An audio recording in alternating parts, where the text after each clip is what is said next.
Welcome to the Sales Whisperer Podcast, session 41. We got Pat Flynn in the house, boy.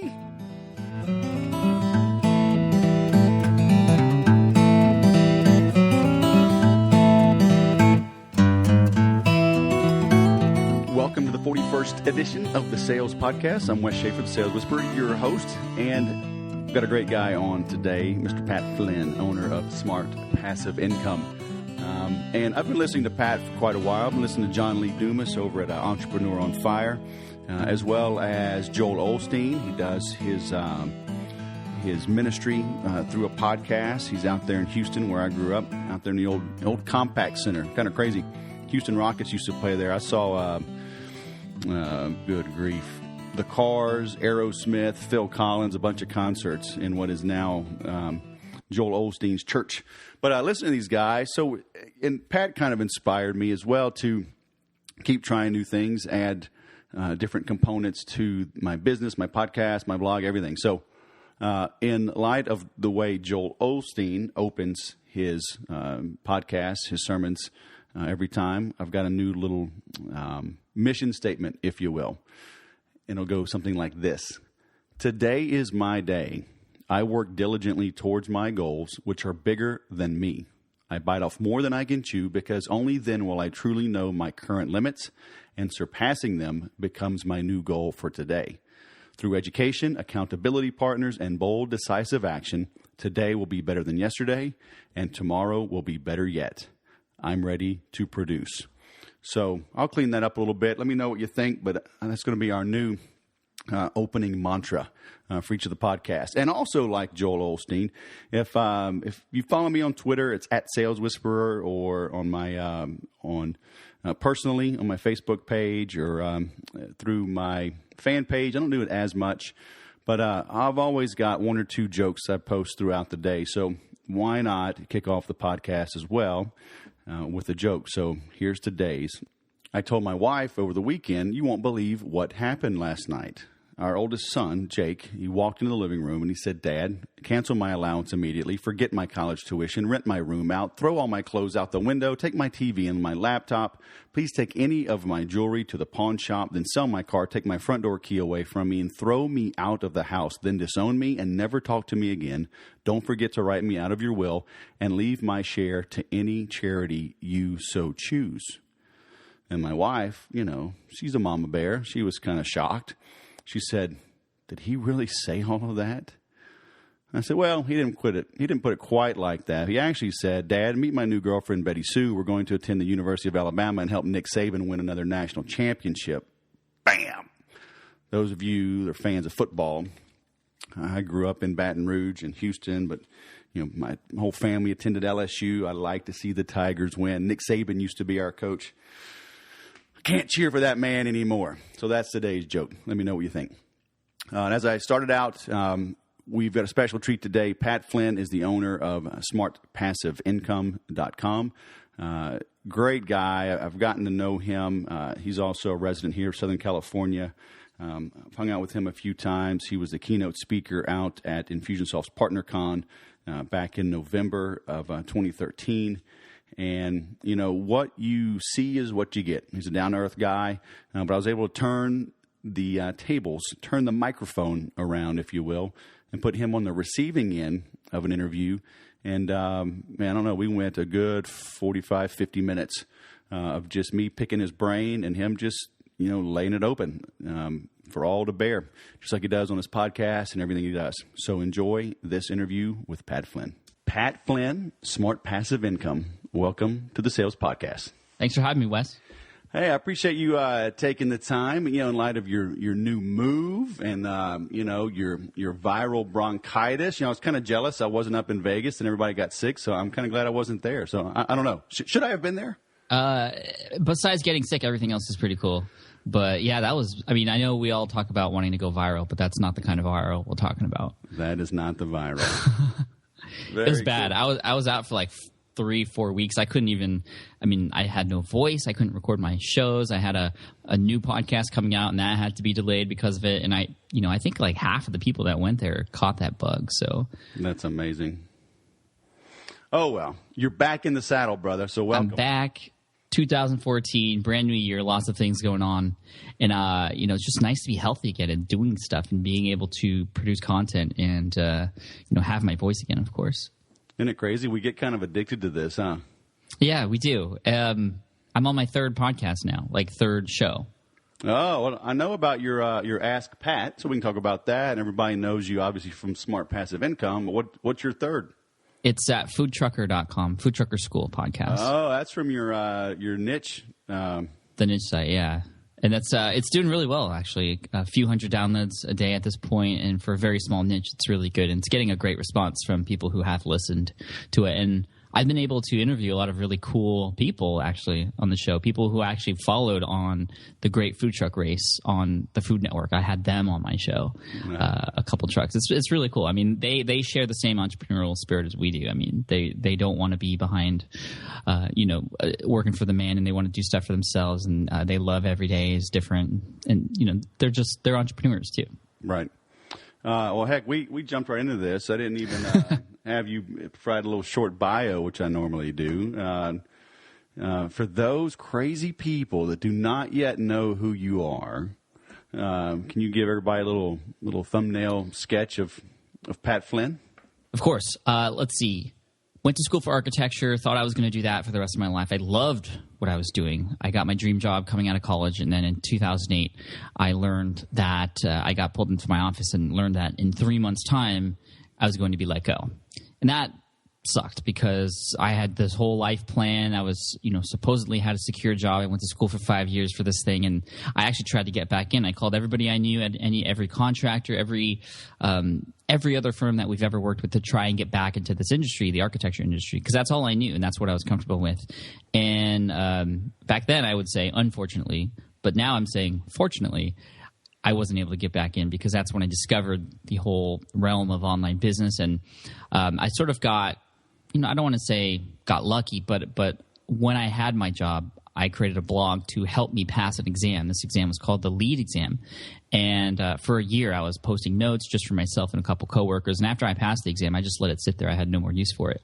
Well, when I discovered this world of online business and heard a lot of success stories and started getting inspired to do my own thing, I was like, hey, maybe I could take this blog I have about passing this exam and help other people, not just myself or my coworkers, but everybody I can reach with it. We'll see what happens. Well, what ended up happening was I didn't even know this, but for months, people were already visiting that site. I checked my analytics when I learned what that meant, and literally thousands of people were already visiting that site every day, and I had no idea. And now that I've been doing this for a while, I know what happened. I just wrote so much stuff that was helpful. People shared it. Google loved it. People found me that way, started talking about me even more.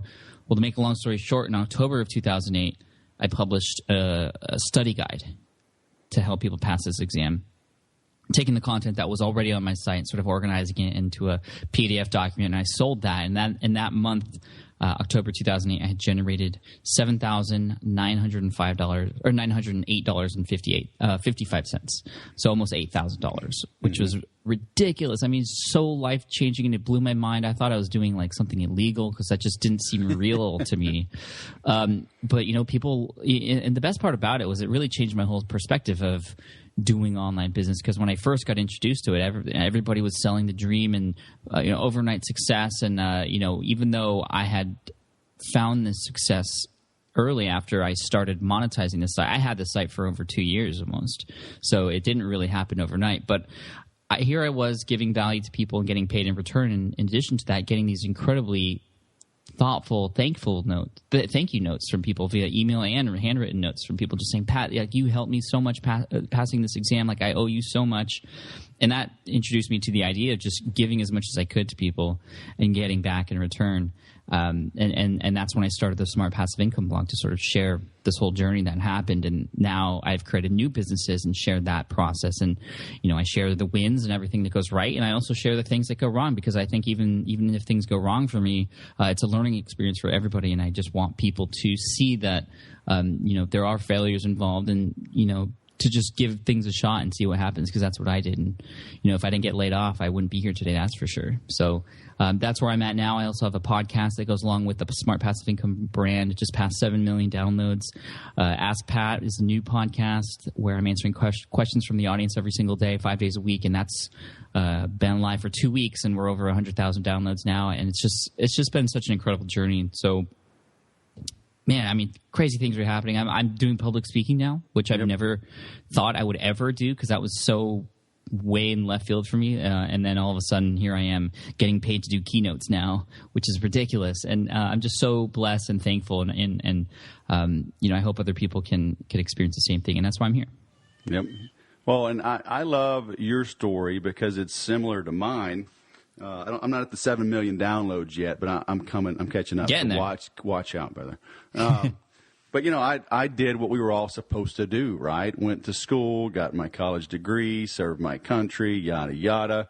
And so I'm like, hey, I'm set, right? I'm ready to climb the ladder in corporate America. It's all going to be good. I'm going to get the big fat pension and the gold watch, and it's like, no, it's not going to happen that way.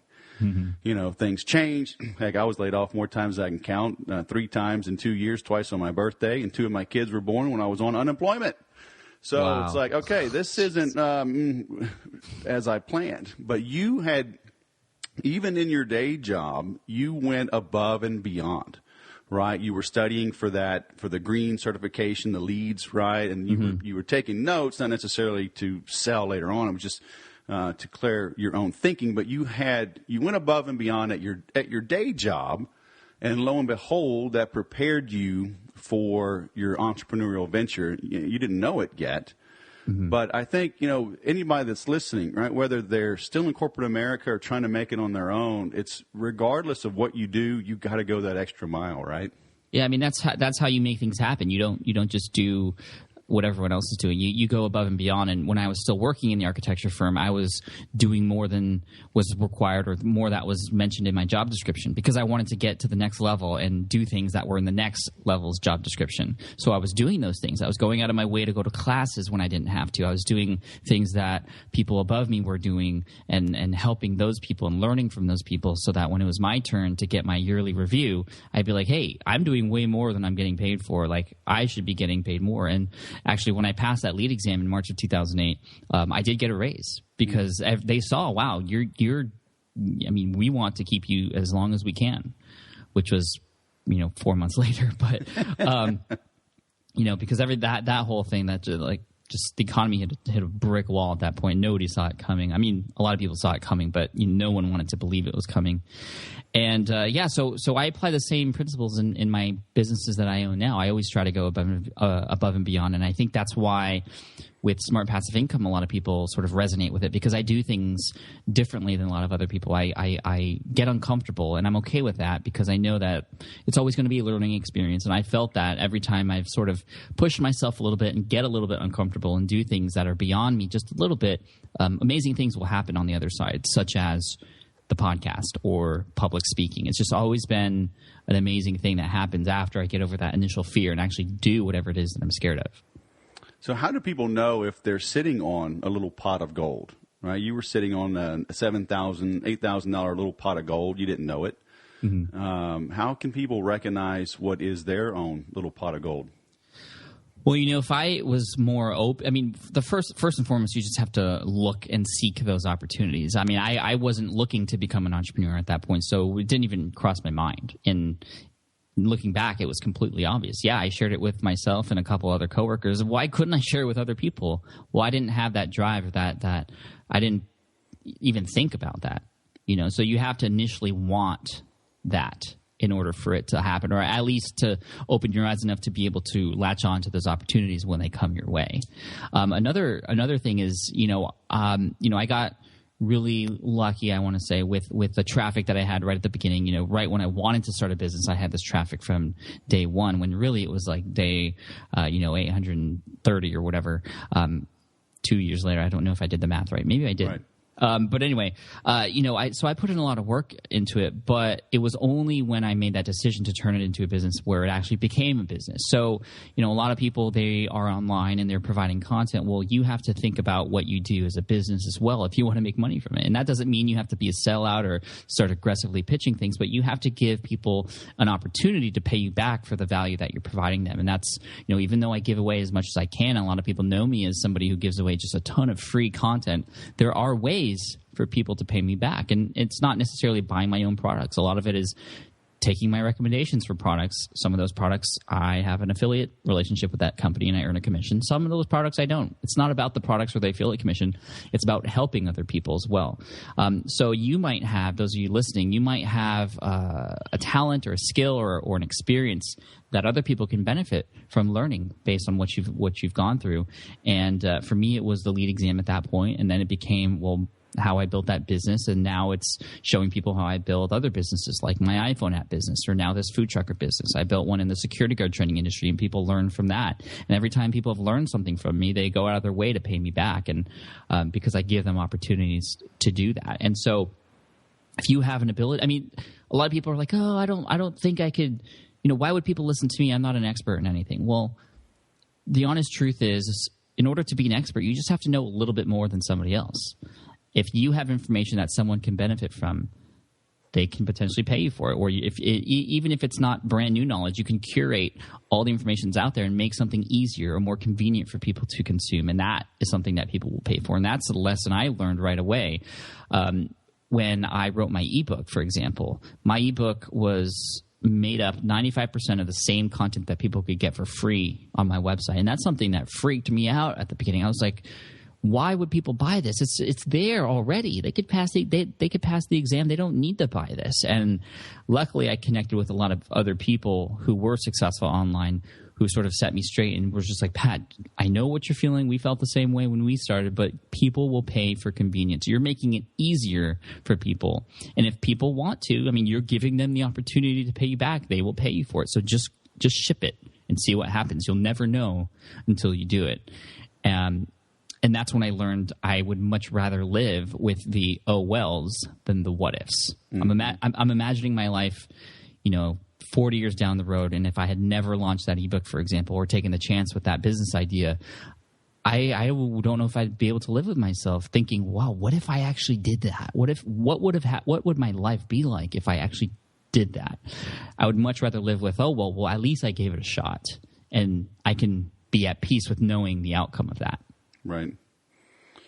So you realize you have this little gym, and obviously you're shocked at the income. But then I know it's got to creep into your mind, like, okay, this is a fluke. This is not sustainable. What did you do once you realized you had a potentially a nice little venture there? What'd you do to repeat that? You know what I mean? Because then it's like, right. It was a one-hit wonder. How do you make that a two-hit wonder and a home run?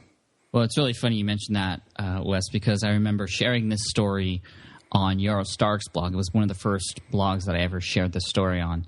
And, people were like, oh, that's so inspiring. It's awesome, Pat. Well done. Congratulations. And there were a few people, a few trolls or people who were just sort of, playing devil's advocate maybe, that were saying like, Pat, maybe this is just a flash in the pan. Maybe this is just maybe you are just a one-hit wonder. Prove to me that this stuff actually works. And that was hard for me because I was like, well, I'm focusing on this and I have to focus on this. If I take my focus away and try something else, maybe it'll fail because I don't have my 100% focus on the next thing I'm doing. While at the same time, this business that I had created was passive. It was generating income and actually didn't even require that much time. So I did have the opportunity to create other new things, and that's exactly what I did.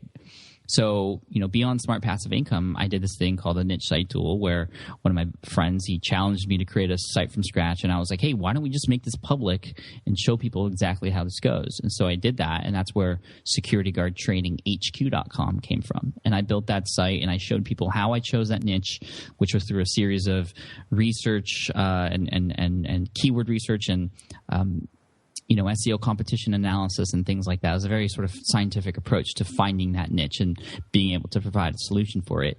And in 73 days, it got to number 1 in Google for the keyword I was targeting. And since then, it's been 3 years now, it's been constantly generating between $1,500 and $3,000 every single month, with 2 to 3 hours of work a month now, which is awesome. And I love that. But it was a ton of work, a ton of hard work up front. I mean, those 73 days, I was spending 2 to 3 hours a day pumping content into it, connecting with the right people. And back then I was doing things as far as backlinking to my website that don't work today. And that's why I just started a new niche site duel or a challenge with myself and for my audience, where I'm building this site in the food truck industry to help food truck business owners because there's a lack of resources out there for them, I found. So I wanted to create that resource for them. So I'm also sharing how I'm becoming a curator of content, not just, I don't even have my own food truck, but here I am able to help and provide value to these people and potentially get paid in return. I've already I've experimented with talking to people about potential solutions for them that would turn into an income for me, from sponsorships with people who work with food truck owners in the industry on the site and on the podcast that I have related to it, and also providing services for food truck owners like, branding consultation through setting up websites and even potential membership sites for this community to come together and hang out and talk to each other. So there's a lot of opportunities out there. But it's really funny because once I had that initial success, I went back to my mastermind group that I was a part of with these guys who were already successful in business. I was like, guys, I can't believe this is working. Like, this is so incredible. What do I do now? And this was before I got those flash in the pan comments, but they were like, Pat, you have to, it's really easy. Make an audiobook to go along with it. It'll be another product in your pipeline. It'll be something that you can combine with your initial ebook and sell for a discount price at a higher price in total. Or, it's just, it adds to your authority. And I was like, oh, sweet, I'll do that. And so I spent like 4 or 5 days recording it myself. And I didn't know how to record good content. I didn't know how to record high quality content. I actually had like a Logitech, like a Skype phone headset to record. So it was like super hollow sounding. It was mostly for gaming, actually, was what I used that for. But I recorded it, and then I was listening to it. I was like, this is the worst audio I've ever heard in my life. Like, how could I sell this? Like, this is crud. And I went back to them and I'm like, guys, I can't record this. I don't have a voice. I don't have the equipment. And they started laughing at me. And I was like, why are you guys laughing at me? And they're like, you tried to do this yourself? You're crazy. And I was like, I don't know what I'm doing. And they're like, you got to outsource this. And that was my very first experience with outsourcing. And that is something that I'm still learning to take advantage of because, there are things that we can do ourselves and even can't do ourselves, but we should be handing them off to other people who can do them much faster and better. And so what ended up happening was I hired a woman off of Elance for $1,400. She recorded my book, and that was more money than I had ever spent on anything, even more than rent at that time. So it was really hard for me actually to part with that money. But what actually happened was after I got those audio files back in 2 weeks, they were perfect. They were crisp. She read them perfectly. I sold that. I made up for the cost in a day once I sold that. And so that was the next step from there. And then it was becoming an affiliate for companies who were creating practice exams as well. And I still have those affiliate relationships today. And that site continues to generate, $3,000 to $8,000 depending on the season a month. So it's been a crazy journey. Lots of ups and downs for sure. Yeah, that's cool. When did you launch the Smart Passive Income blog or podcast, really? Well, the podcast was launched in July 2010. And it's really funny because I actually launched Smart Passive Income, the blog, the same month that I found that success with that ebook. So October 2008. That's when I started the Smart Passive Income blog. And it was December of 2008 on the Smart Passive Income blog that I wrote a post that says, guys, I'm going to do a podcast.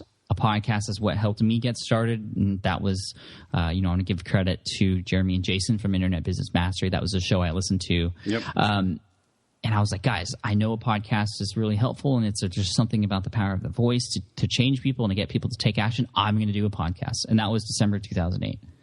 Like I said, my podcast, very first episode, July 2010. So a year and a half later after I said that.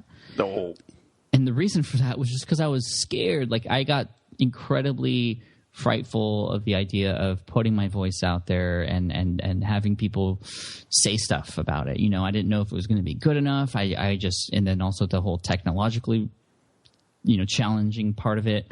And so I waited a year and a half, and it wasn't until I hooked up with, again, Jason from Internet Business Mastery and also Cliff Ravenscraft from Podcast Answer Man, where they finally, I finally was like, I have to start this. Too many people are doing it, and I'm missing out on opportunities to help people. So I asked for help. I just straight up said, hey, can we get on the Skype call, and can you just walk me through this? Because this is way in over my head right now. I need help. And so I paid for consultation, and then the podcast was launched, and just did incredibly well.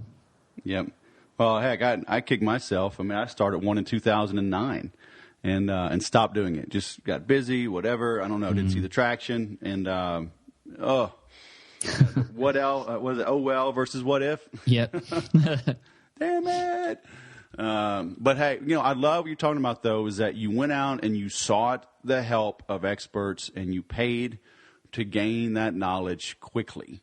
Now, like you, when I started the Sales Whisperer, I was still employed in corporate America, but I was able to write, I was able to blog. I ran across Infusionsoft, and I could blog about them and get affiliate income from linking to them.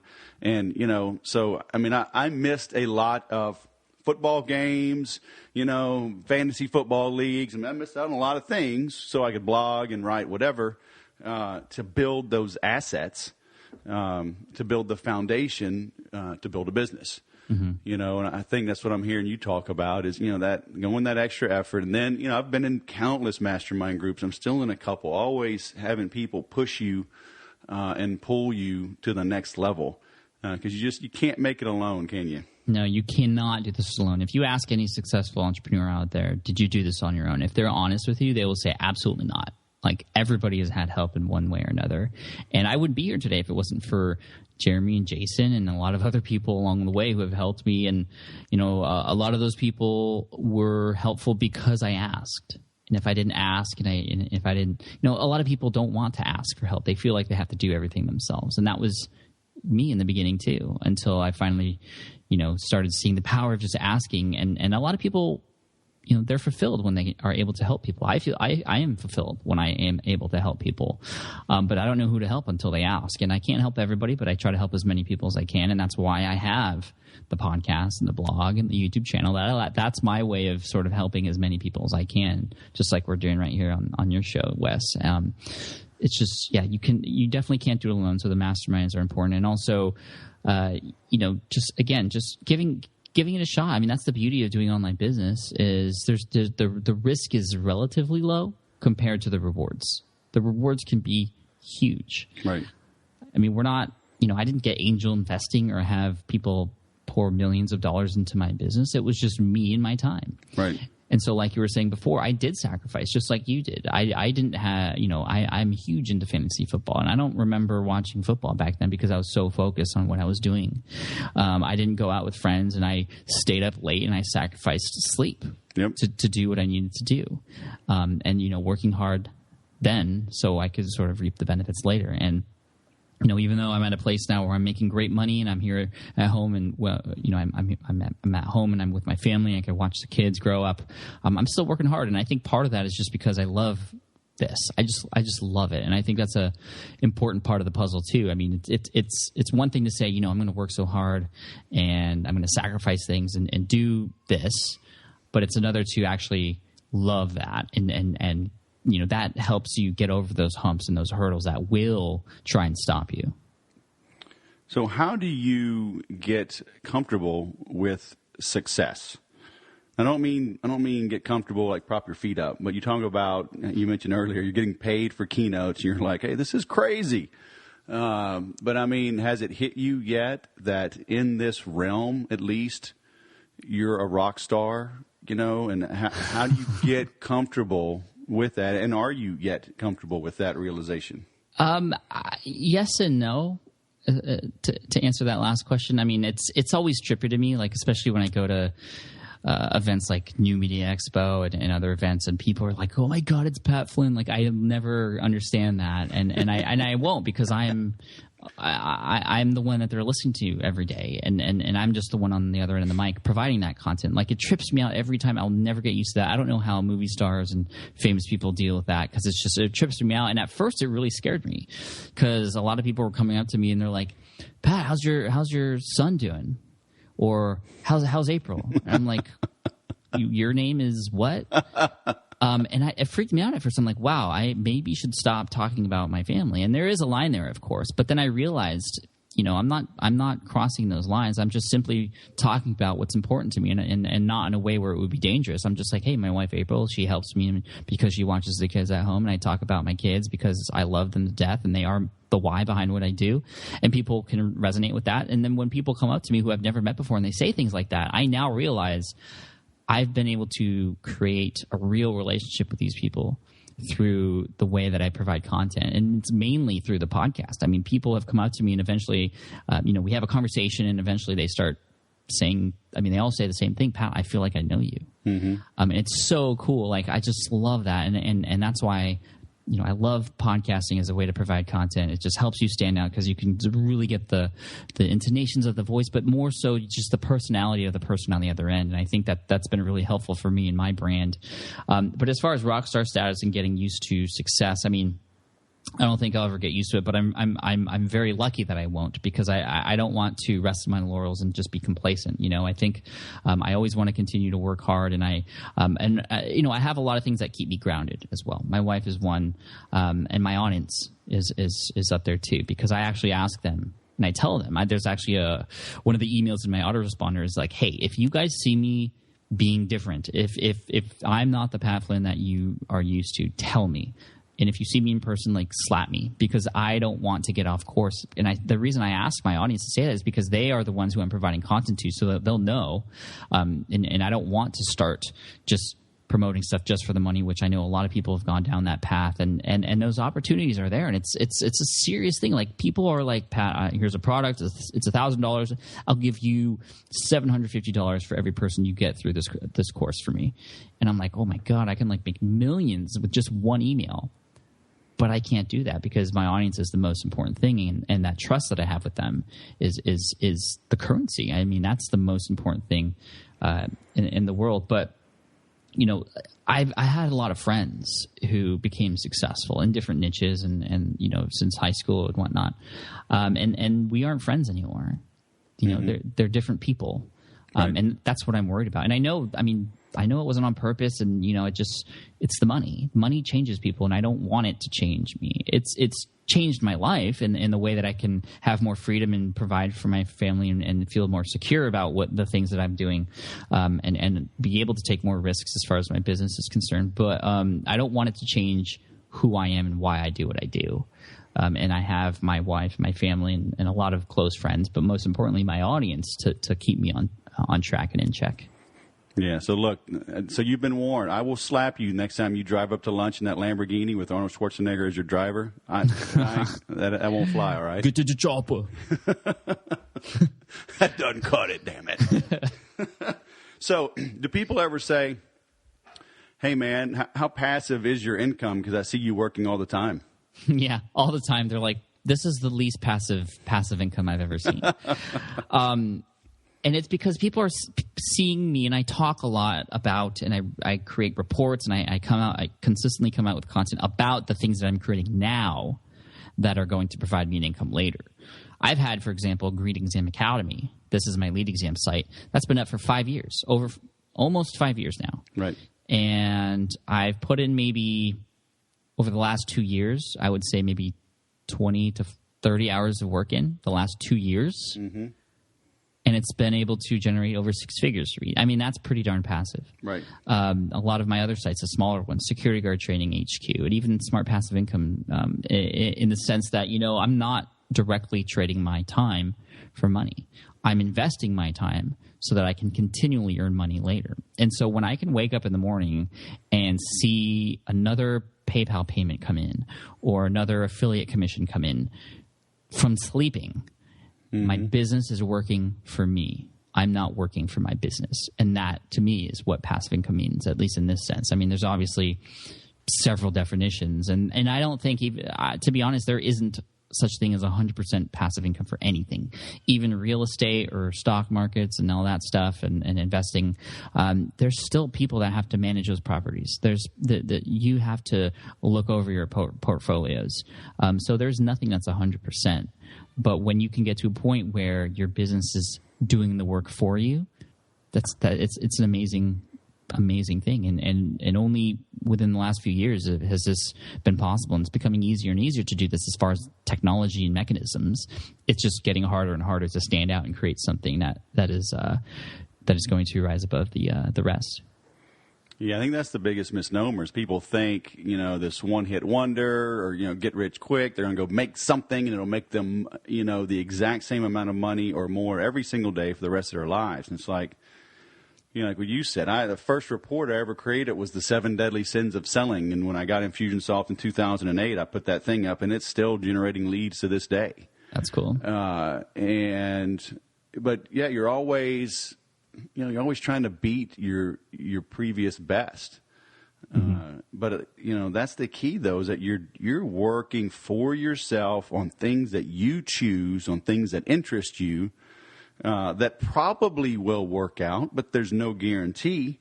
But you've got the core principles in place and surrounded yourself with experts. So you put the odds in your favor that your efforts will be rewarded.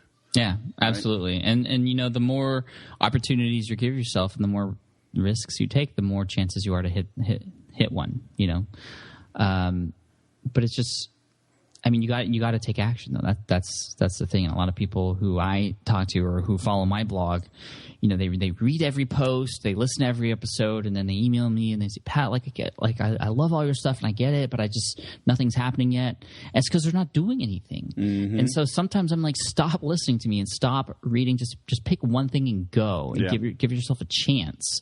And the thing is, every failure is okay. Failing is okay as long as you learn from your mistakes. And that's what I love about what I do, because, I sort of call myself the crash test dummy online, because I try all these different things. And every time I try something new, even if it doesn't work out, and it hasn't worked out a lot, it's always a learning experience. And I can take that new knowledge into that next thing that I do and do it smarter and do it better and try to make sure I don't do or perform the same mistakes, to again raise the probability that whatever it is I'm working on is going to work out.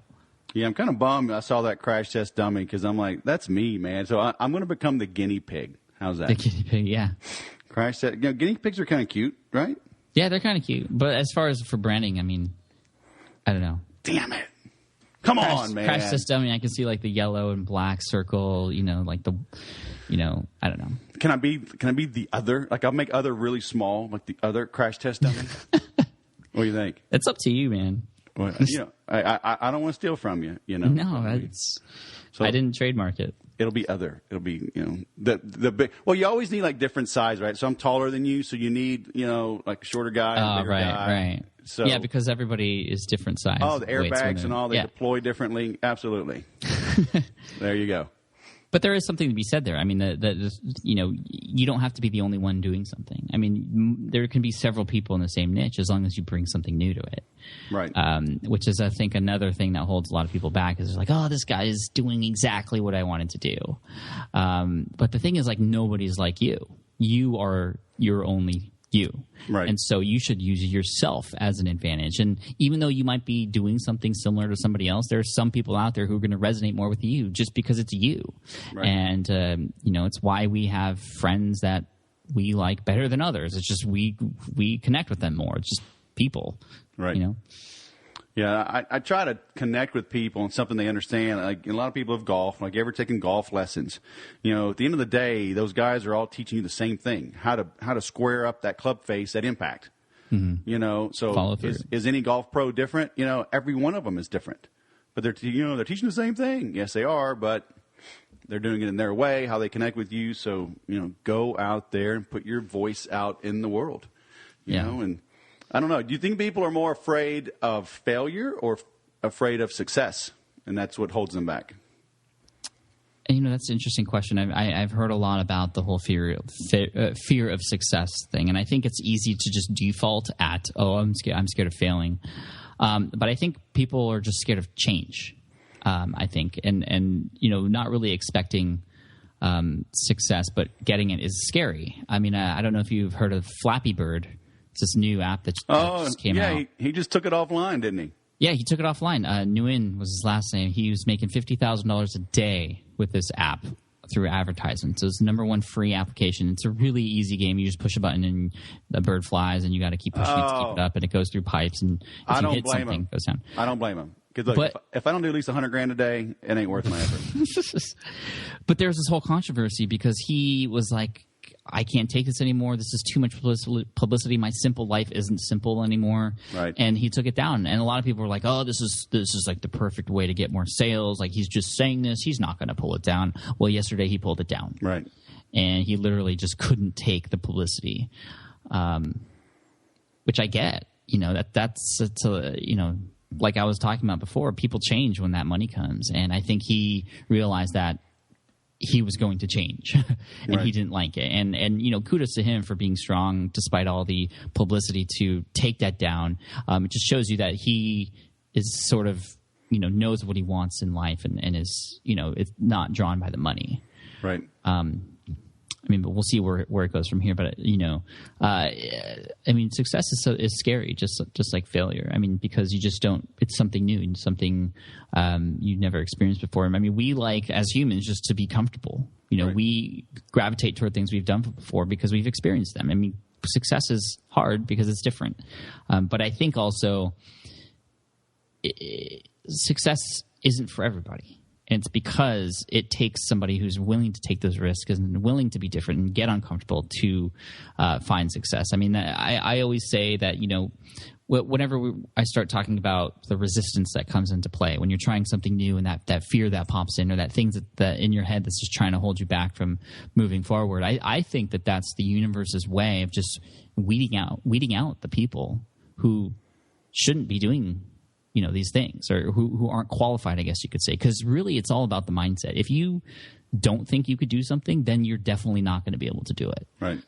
So you have to believe in your ability, and that's not to say you have to believe that you're going to be a success the first time around, but you have to believe that you will do what it takes to learn how to become a success over time. Yeah. But I love all the resources you provide. What is it? Podcasting. What's your podcast? Podcasting tutorials?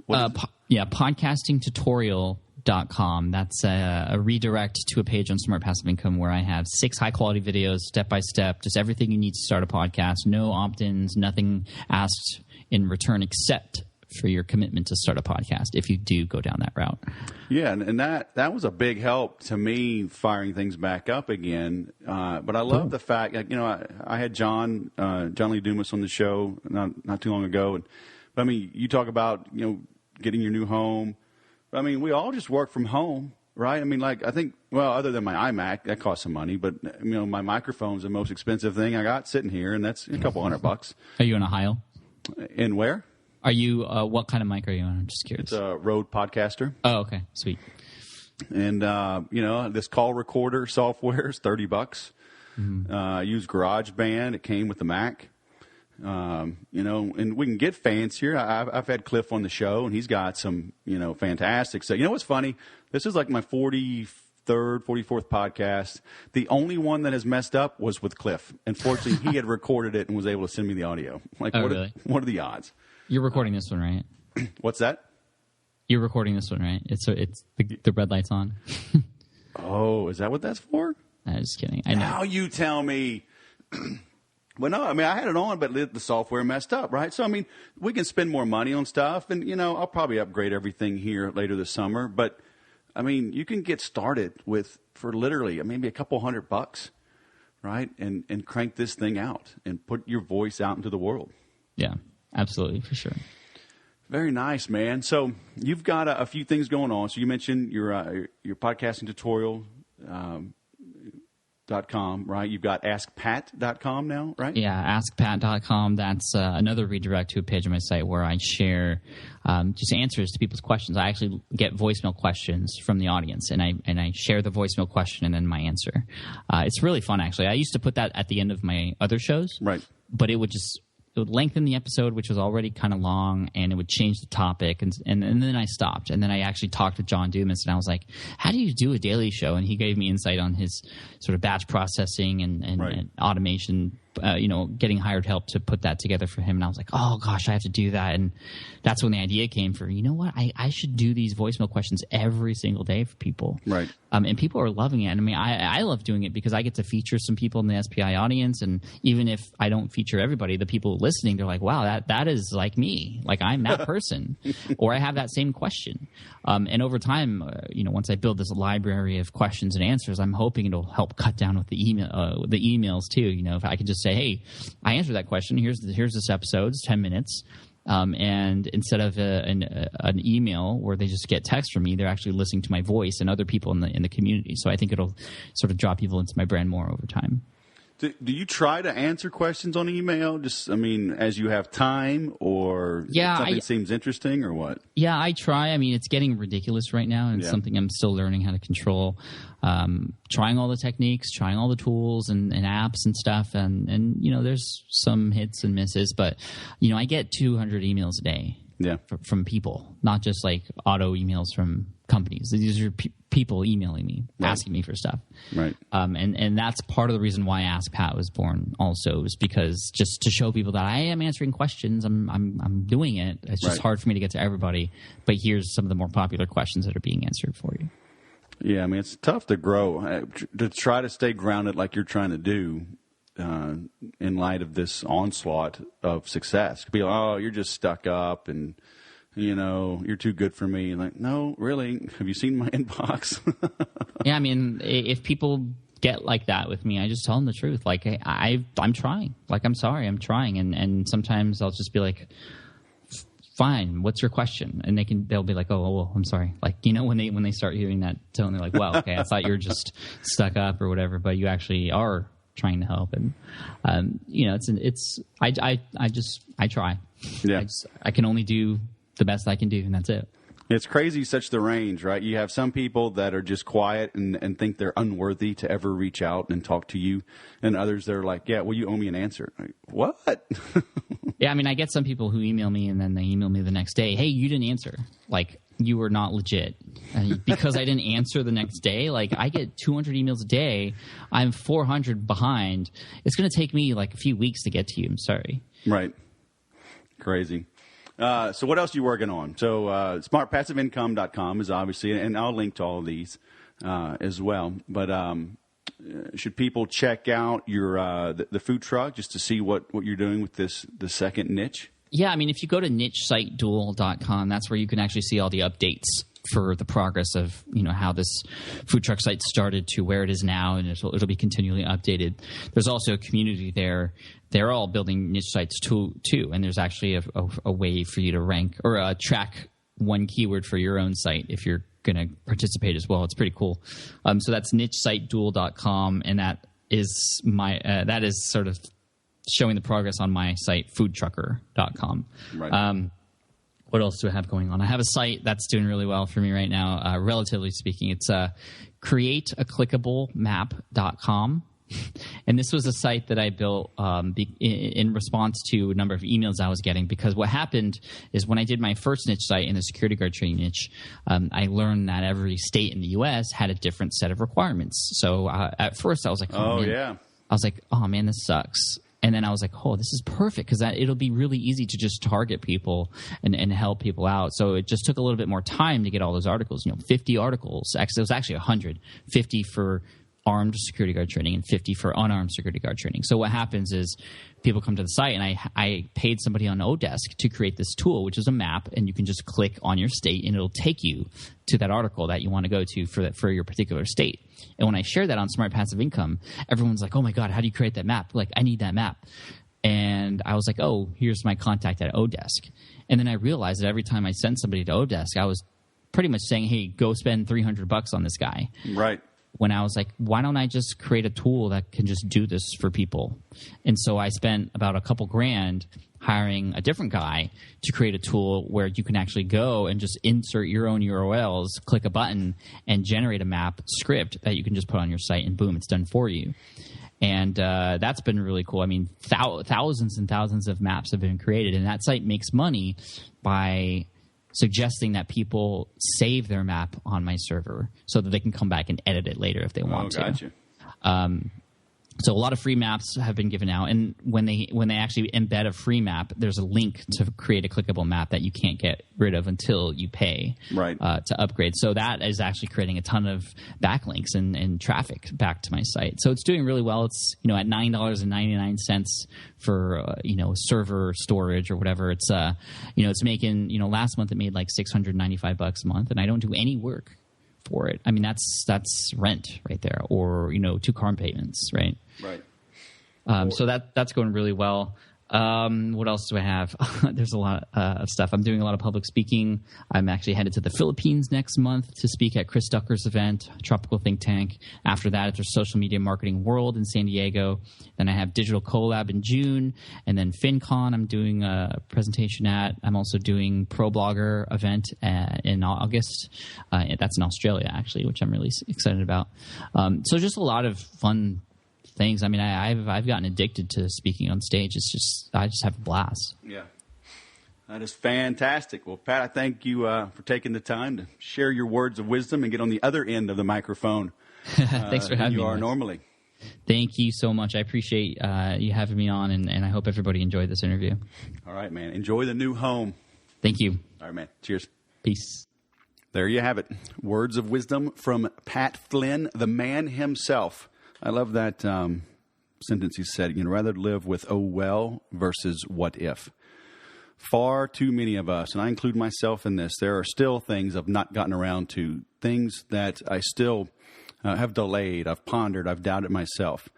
So this podcast, this interview is inspiring me to pull the trigger on several things that I've been meaning to get around to. And really, it's nothing more than fear or doubt that's held me back. So like you said in there, ask for help, find some mentors, pay for mentors. If you can't afford the money, volunteer some time. Give first, get in their good graces, and they'll give you some time. Start your own mastermind group. I've started one here locally in my office in Temecula with several business owners that I've known. Some are good friends. Some have been merely acquaintances that are now becoming good friends. But I reached out to people that I respected. Some were my age, some were older. Said, let's meet. Some had never been in a mastermind group. I had to kind of explain them on what it was. And it's turning into a great experience, being able to meet every couple of weeks with some local business owners. I'm in a couple of virtual masterminds as well. So I think if you ask Pat, he's mentioned it before, he's in several.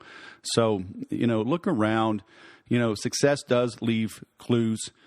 Follow Pat. Keep listening to this podcast. Follow the guys we talked about, like John Lee Dumas and others. There's a ton of great resources out there. But the main thing is you can only learn so much. The whole reason you learn is to implement and execute. And you may fail. That's fine. Anything worth doing is worth doing poorly. So get after it. Okay? So as always, thanks for listening. Please visit iTunes and provide a 5-star rating if you think this is a 5-star podcast. Leave comments on the blog. You can listen to this one at thesaleswhisperer.com/session41. If you want to share this link, this podcast with any of your friends, family, cohorts, business partners, bosses, managers, whomever. But I do, seriously, I appreciate you listening, appreciate you sharing. Go ahead and tweet it out. Let me know how I can improve. And then let me know the successes that you're having from the advice and the tips that you heard in this and the other podcasts. Good selling.